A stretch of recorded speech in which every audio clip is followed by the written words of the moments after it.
केंद्रीय गृह मंत्री अमित शाह ने जम्मू कश्मीर में हाल ही में हुए आतंकी हमले और अमरनाथ यात्रा को लेकर हाई लेवल मीटिंग की है। बैठक में जम्मू कश्मीर के उपराज्यपाल मनोज सिन्हा, एनएससी अजीत डोभाल मौजूद रहे। गृह मंत्रालय में करीब 5 घंटे तक ये बैठक चली। गृह मंत्री अमित शाह को जम्मू कश्मीर के मौजूदा हालात के बारे में विस्तार से जानकारी दी गई। बैठक में सुरक्षा एजेंसियों के तमाम बड़े अधिकारी मौजूद रहे।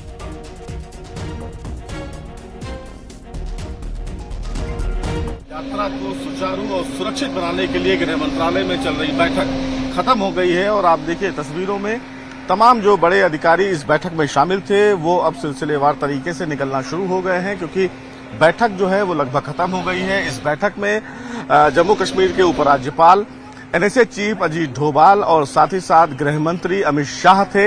इस बैठक में फिलहाल तमाम जो सुरक्षा एजेंसियां हैं उन एजेंसियों ने गृह मंत्री अमित शाह को ये बताया कि किस तरह आतंकी घटनाओं पर लगाम लगाया जा सकता है और साथ ही साथ इस पूरी बैठक में किस तरह जो आने वाले अमरनाथ यात्रा है उसको और ज्यादा सुरक्षित और सुव्यवस्थित बनाया जा सकता है, उसको लेकर बैठक बनाया गया। हालांकि इस पूरे मामले में जहां एक और गृह मंत्री अमित शाह ने तमाम सुरक्षा एजेंसियों के तमाम जो सुझाव हैं वो सुने, बल्कि गृह मंत्री अमित शाह ने तमाम सुरक्षा एजेंसियों को दिशा निर्देश भी दिया। हालांकि इस पूरे मामले में उन्होंने ये भी बताया कि किस तरह अमरनाथ यात्रा को और ज्यादा सुरक्षित बनाया जा सकता है।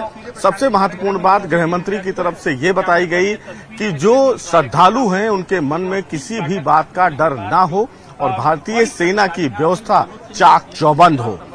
हालांकि ये फिलहाल मोदी सरकार की जो नई कैबिनेट बनी है उस कैबिनेट में सुरक्षा व्यवस्था को लेकर पहली और अहम बैठक थी, जिसको लेकर लगातार 5 घंटे ये बैठक मैराथन चली।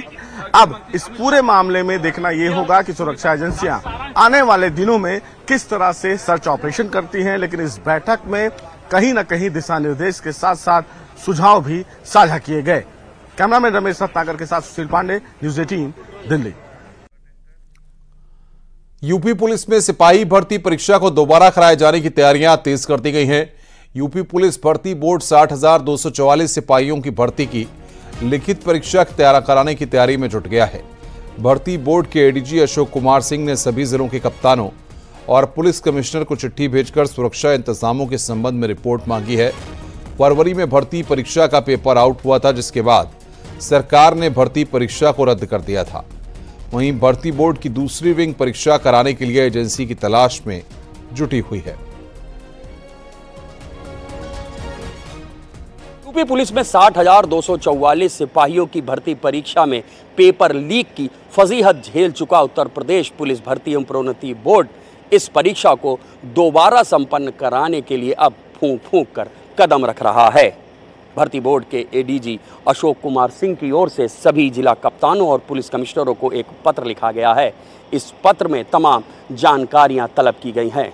जिला कप्तानों से ये पूछा गया है कि उस कोषागार यानी ट्रेजरी के बारे में बताएं जहां पर इस परीक्षा के प्रश्न पत्र रखे जाएंगे। क्या वहां पर डबल लॉक सिस्टम है, और अगर कोषागार में डबल लॉक सिस्टम है तो क्या उसकी अलग अलग चाबियां अलग अलग अफसरों के पास रखी जाती हैं या नहीं। कोषागार के कॉरिडोर से लेकर हॉल तक सभी इलाका सीसीटीवी कैमरों से कवर हो रहा है या नहीं। हो रहा है तो सीसीटीवी कैमरों, उनकी हार्ड डिस्क, उनकी डीवीआर के स्पेसिफिकेशन भी मांगे गए हैं। कोषागार में कितने एंट्री एग्जिट पॉइंट हैं, कितनी खिड़कियां हैं, क्या वो सभी सुरक्षित हैं या नहीं, ये जानकारी भी तलब की गई है। देखना होगा कब अब ये परीक्षा होगी और कैसे संपन्न होगी। कैमरामैन शरद के साथ ऋषभ मणि त्रिपाठी, न्यूज 18 लखनऊ। आगरा में पूर्व मंत्री चौधरी उदयभान सिंह का नाती दिव्यांश चौधरी की मुश्किलें बढ़ती जा रही हैं। दरअसल दिव्यांश चौधरी ने थाना शाहगंज क्षेत्र के साकेत कॉलोनी के पास अपनी कार से एक युवती और उसके पिता को कुचलने की कोशिश की थी। इसके बाद पुलिस ने दिव्यांश पर 25,000 का इनाम रखा था। वहीं कोर्ट दिव्यांश चौधरी को भगोड़ा घोषित कर दिया है। इसके बाद पुलिस ने कुर्की की मुनादी की कार्रवाई की है।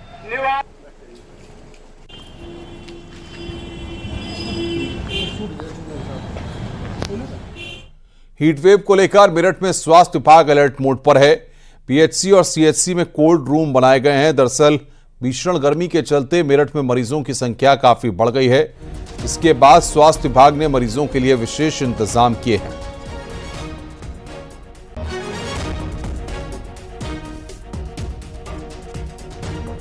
उसमें जो मेन टेम्परेचर राइज करता है वो 11 बजे से लेकर 4 बजे के बीच में ज़्यादातर बहुत ज़्यादा टेम्परेचर होता है।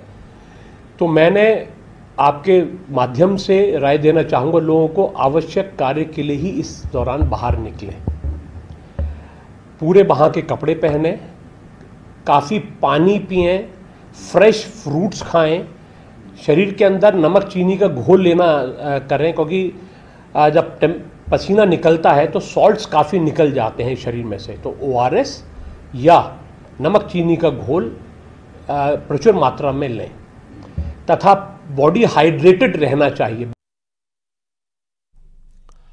भीषण गर्मी के चलते जगह जगह आग लगने की घटनाएं सामने आ रही हैं, जिसके बाद से सहारनपुर में अग्निशमन विभाग अलर्ट मोड पर है। अग्निशमन विभाग के अधिकारी दुकान, होटल, रेस्टोरेंट में जांच कर रहे हैं। वहीं आग लगने के बाद बचाव को लेकर भी लोगों को जागरूक किया जा रहा है।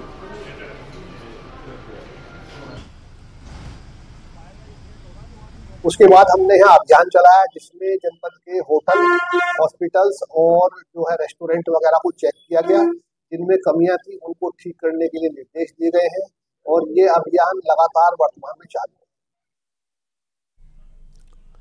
गर्मी के कारण लगातार ट्रांसफार्मर में खराबी आ रही है। वहीं ट्रांसफार्मर बदलने में हुई देरी को लेकर PVVNL की MD एक्शन मोड में है। लापरवाही बरतने को लेकर 3 अधिकारियों को सस्पेंड कर दिया गया है, जबकि मुख्य अभियंता को और अधीक्षण अभियंता को चेतावनी जारी की गई है।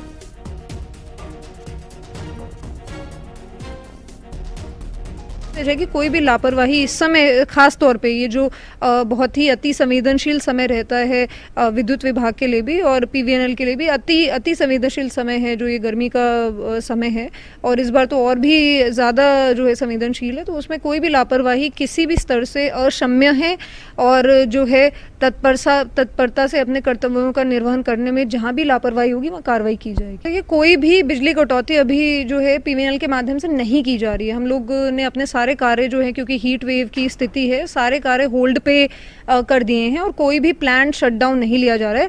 केवल वहीं पे ही दिक्कतें आ रही हैं जहाँ पे कोई फॉल्ट आया है या जहाँ पे कुछ तार जल गए हैं, इस तरह के इश्यूज हैं। तो वहाँ भी हम कोशिश करें कि कम से कम समय में उनका रेजोल्यूशन कर पाएं।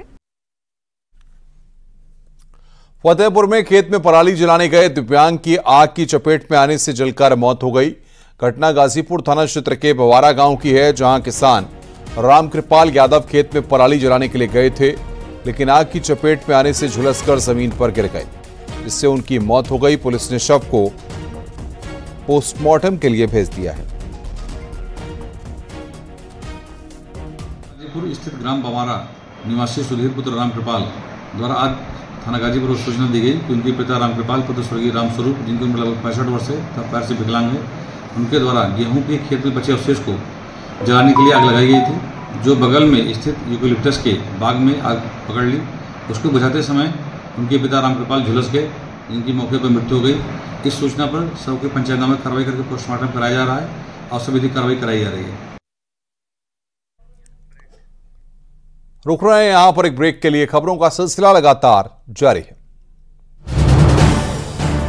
आप देख रहे हैं न्यूज़ 18 उत्तर प्रदेश उत्तराखंड।